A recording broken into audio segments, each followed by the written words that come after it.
In this video, we settle the debate on training intensity distributions. We aren't just looking at individual heart rate zones today. We're analyzing the macrostructure of your entire season.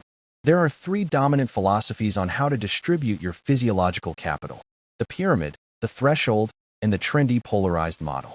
While they all utilize the same energy systems, they disagree fundamentally on how much time you should spend in the middle ground of intensity. Seiler's research on elite rowers and skiers popularized the polarized model, often simplified as the 80-20 rule. In a three-zone model, where Zone 1 is easy and Zone 3 is hard, this approach avoids Zone 2 entirely, creating a distinct U-shaped graph. The theory is that it minimizes autonomic fatigue by skipping the gray zone, allowing you to execute your hard sessions at a higher quality to maximize VO2 max adaptations. Conversely, the pyramid model mimics the polarized base but allows volume to taper upward naturally, including significant time at tempo or sweet spot. Then we have the threshold model, historically favored by Kenyan elites and the modern Norwegian school, which intentionally targets that middle lactate threshold to boost metabolic clearance rates without the extreme central nervous system fatigue caused by sprinting. So which one wins?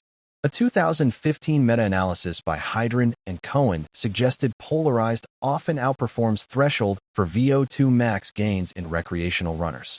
However, recent critiques by Mark Burnley argue that when we look at actual heart rate data rather than intended workout goals, even elite, polarized athletes often display a pyramidal distribution due to cardiac drift and warm-ups.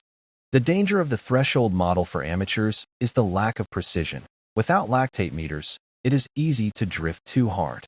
If you rely solely on heart rate, which lags behind effort, a threshold session often turns into a high-fatigue, race-pace session. This unintended intensity prevents the recovery needed to maintain the high volume that makes the threshold model effective for pros.